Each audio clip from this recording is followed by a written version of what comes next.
খোরশেদ, মানিকগঞ্জের যে ৩টি আসন আছে এই 3টি আসনের মধ্যে কতগুলো কেন্দ্র ঝুঁকিপূর্ণ বা অতি গুরুত্বপূর্ণ বলে আপনি জানেন সেটি তো জানাবেন। এর পাশাপাশি যে নির্বাচনী সরঞ্জাম সেগুলো সবগুলো কেন্দ্রে পৌঁছানো সম্ভব হয়েছে কিনা কিংবা এখনো বাকি আছে কিনা, সর্বোপরি কি অবস্থা দেখছেন জানাবেন। বৃষ্টি, নির্বাচনী প্রচারণা যেহেতু আনুষ্ঠানিকভাবে শেষ, এখন আসলে প্রস্তুতি হচ্ছে ভোট কেন্দ্রগুলো আসলে প্রস্তুতি করার, এবং সেই প্রস্তুতি আমরা আসলে সকাল থেকে দেখছি। আমি এই মুহূর্তে মানিকগঞ্জ 1 আসনে রয়েছি।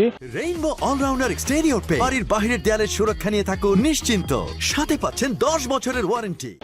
মানিকগঞ্জ 1 আসনের শিবালয় উপজেলা পরিষদ অর্থাৎ শিবালয় যে সহকারী রিটার্নিং কর্মকর্তা রয়েছে তার কার্যালয়ের সামনে রয়েছে। এখানে যে বিষয়টি দেখছি যে জেলা রিটার্নিং কর্মকর্তা কার্যালয় থেকে গতকালকেই কিন্তু আসলে ব্যালট বাক্স থেকে শুরু করে ব্যালট পেপার, অন্যান্য যে ভোটের যে সরঞ্জাম সেগুলো কিন্তু আসলে সহকারী রিটার্নিং কর্মকর্তা কার্যালয় এর মধ্যে এসে পৌঁছেছে, এবং আইনশৃঙ্খলা রক্ষাকারী বাহিনীর যে সকল সদস্য রয়েছে, আমরা এই উপজেলা পরিষদে বিজিবি দেখছি, আর্মড পুলিশ দেখছি, অন্যান্য আইনশৃঙ্খলা রক্ষাকারী বাহিনীর সদস্য যারা রয়েছেন তারা কিন্তু এখানে কিন্তু পৌঁছেছেন। এবং আমরা রিটার্নিং কর্মকর্তা কার্যালয়ের সূত্রে যেটি জানতে পেরেছি যে আজকে আসলে তারা যে কেন্দ্র প্রস্তুতের যে কাজ সেটি আসলে সকাল থেকে শুরু করেছে, অর্থাৎ সিসি ক্যামেরা লাগানো এবং ভোট কক্ষ, গোপন কক্ষ যেগুলো রয়েছে সেগুলো আসলে প্রস্তুত করা।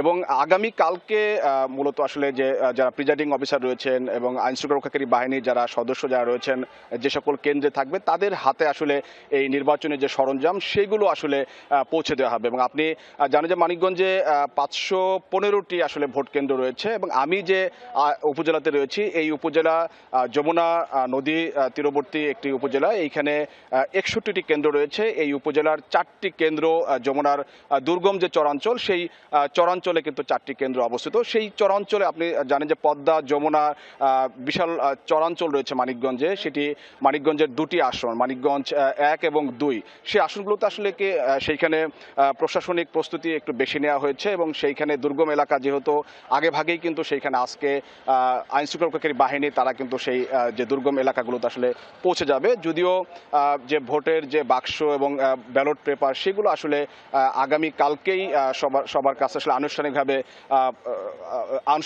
আসলে বুঝিয়ে দেওয়া হবে। এবং যেটি অতিরিক্ত যে সকল ঝুঁকিপূর্ণ কিংবা অতি গুরুত্বপূর্ণ যে সকল আসন রয়েছে সেখানে আসলে বাড়তি নিরাপত্তার কথা বলছেন নির্বাচন সংশ্লিষ্ট যারা রয়েছেন, রিটার্নিং কর্মকর্তা কার্যালয় কিন্তু আমাদের বলছে। এবং ভোটার প্রত্যাশা তাদের যে গুরুত্বপূর্ণ কেন্দ্রগুলোর কথা আপনি বোঝাতে চেয়েছিলেন। মানিকগঞ্জের 3 আসনে প্রায় 314টির মতো কেন্দ্র রয়েছে আপনি যেমনটি বললেন। ধন্যবাদ খোরশেদ, আমরা শুনছিলাম সেটি।